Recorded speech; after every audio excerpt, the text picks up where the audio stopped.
damn thing on. What's up, y'all? RPG Jock here, aka Kales is here. It's the weekend. Holla if you hear me. Nothing like working 7 to 7, Monday through Friday, and finally getting to the weekend to be doing the real job. What's the real job? Being here for you guys and creating this content, especially for those who have subscribed to the channel, like and subscribe to it, because you know that's what people do when they supporting you. Support me, damn it. Guys, is another great wrestling weekend with the Big E showing out in Riyadh. Yes, that's Saudi Arabia show this weekend, Crown Jewel. Now remember, before we poop on this show for being there, the people and fans of this country does not make up the government and those who are in charge. Otherwise, this country is in a hell of a lot of trouble. Just saying, remember to vote this Tuesday, and I'll leave it at that. But let's get going, as we have to make it quick and to the point, as there's hopefully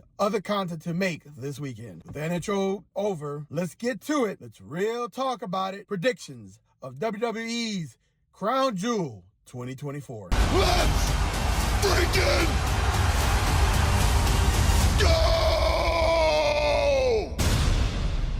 There's 7 matches on the card. I wish I could play the kayfabe role and not know that there is 7 matches on this card. But since I have to have this out and it's way before SmackDown, I'm just gonna put it out there. Yeah, there's 7 matches on the card. Now, if anybody's familiar with Mr. Paul Levesque and how he's running the WWE at this point, we know that a standard premium live event only has 5 matches. For some reason, this one is having 7, making this a special event this weekend, making this extra special event like one of the big 4. For those who don't watch wrestling, or you're a very casual fan, the big 4 is SummerSlam in August, Survivor Series in November, Royal Rumble in January, but it's starting to look like it's going to be more in February now, and the granddaddy show of them all, WrestleMania, usually in April. So having to be in that league, it's a special, right? I'll explain later why this is the case. Let's get to it. First match, Seth freaking Rollins takes on Big Bronson Reed. So Seth has been gone for a few months off of the PLEs, and this will be his first PLE match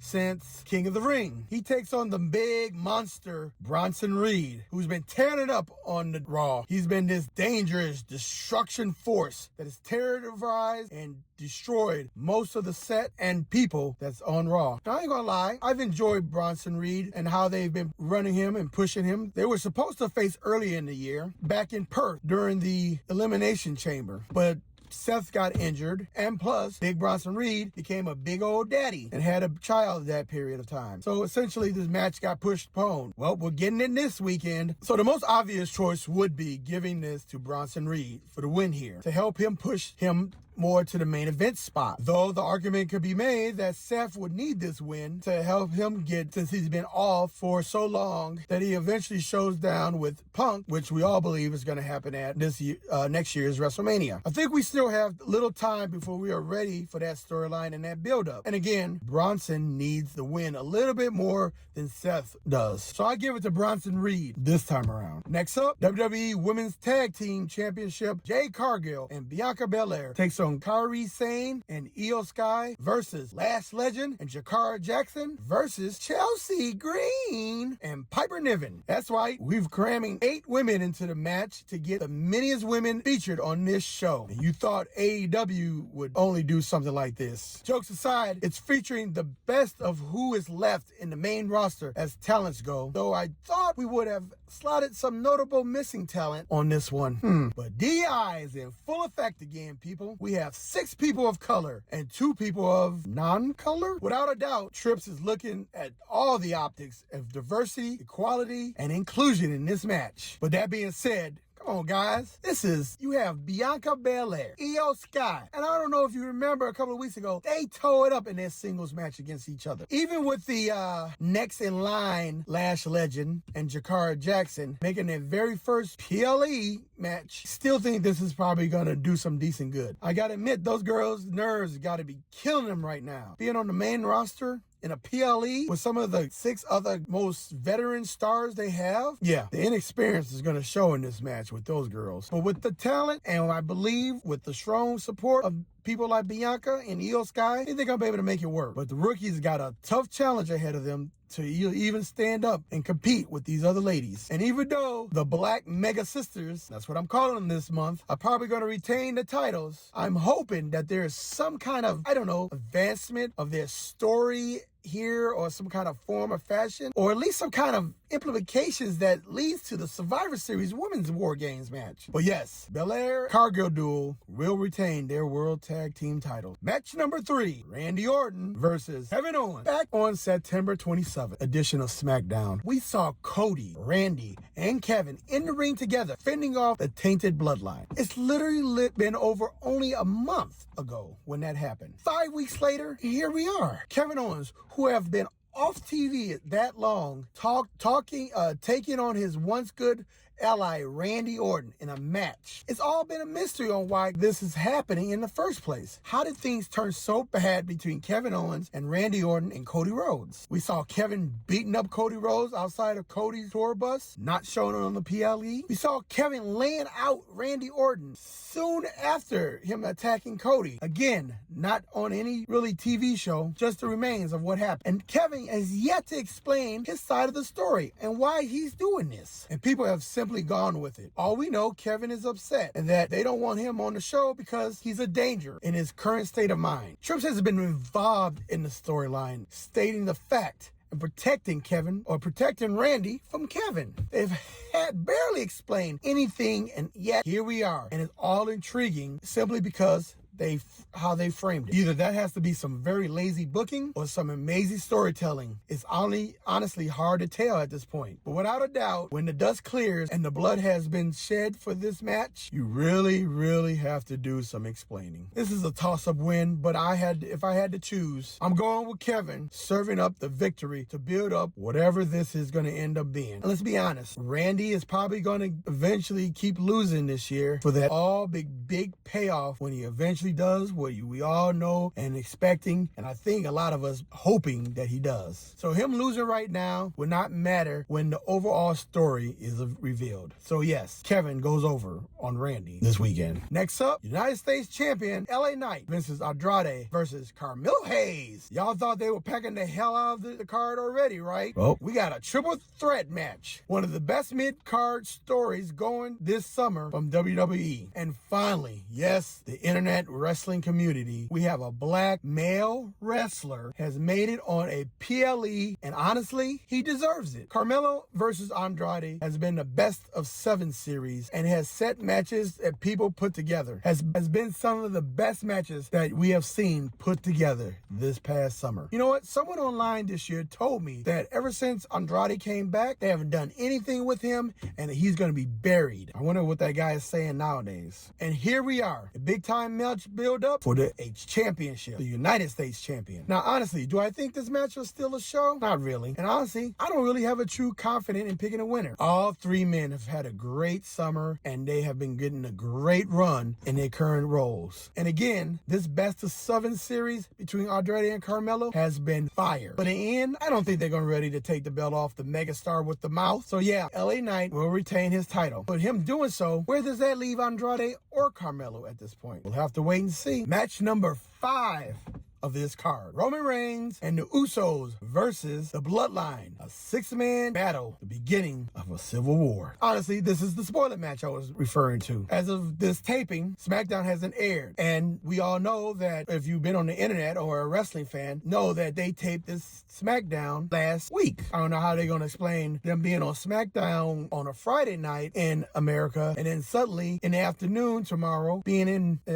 Saudi Arabia. But because of travel and booking, SmackDown actually was taped last week. And you know how the internet loves spoiling things. If you want anything to be a shocking surprise, you got to stay off of social media. And I wasn't going to stay off of social media for a whole week. I can stay off it for quite a while. It just wasn't going to happen at this point. Chances are this video is going out on a Saturday morning anyway. So hopefully I have not spoiled anything for you guys. But it is what it is. Now, if you asked me about this match back before Bloodline, I'd have said, nah, this ain't happening. The tainted Bloodline versus the original Bloodline. The OG's Bloodline, I guess we call them. The way the WWE and the content creator officer has been booking things, it would take at least 2 months to even set up this match. So when it was Cody and Roman versus Solo and Jacob at Bad Blood, I was like, yeah, no, they're going a different route. So credit to, I guess, WWE for zigzagging this whole angle. They had you thinking they were going one way, but they really came back to the way that everybody predicted it was going to be. Unfortunately, it was a bit jarring with the speed and the sudden interactions that everything happened so quickly. And it's not like how everything else been playing out this year. But we had to do what we had to do to try to make something feel a little bit more unique and spontaneous. And of course, since this is the first battle in the Civil War, the villains got to take it, right? Solo's got to look strong. Jacob's got to look strong to spur on what we all know is coming, the War Game match against the original Bloodline versus the Tainted Bloodline. So honestly, people are saying that it's going to be Jimmy who catches this pin. But I think it's the OTC himself who's going to probably get the loss, only to keep setting up additional matches like Jacob versus Roman, or even Solo versus Roman eventually here. And losses have consequences. So if Jacob wins, this could be setting up the Solo as the young tribal chief losing his position. But more so, if Solo gets the pin, he finally shows the strength to the want to be the leader of this group, and maybe a longer run for the faction, you know? Either way, Roman Reigns and the Usos lose to set up the War Games match. Normally, that'll be it for this card. But again, this has got to be a special premium live event, and this is where the Saudi money kicks in. Again, a standard WWE premium live event is only 5 matches. But the streets say that Saudi backers, who has funded pretty much 90% of this whole show, wanted their show to be extra special. They wanted that WrestleMania level. They wanted that Survivor Series level. So what do? Trips is like, if you pay for it, we'll do it. So not only is he put 2 additional matches, breaking his 5-match only premium live event rule, we also are getting champion versus champion to crown a super champion for this year. Yes, they have created an additional, very gaudy looking belt and gonna create the, I guess, annually what it sounds like Crown Jewel Champion. And the first of these 2 matches is the Women's World Championship versus the other Women's World Champion. So it'll be Liv Morgan with, who I'm guessing Raquel Rodriguez accompanying her, takes on Nia Jax, who I also assuming accompanied by Tiffany Stratton with her Money in the Bank briefcase. Now let's be honest, this match is going to probably be close to the most overproduced, everybody named Mama show up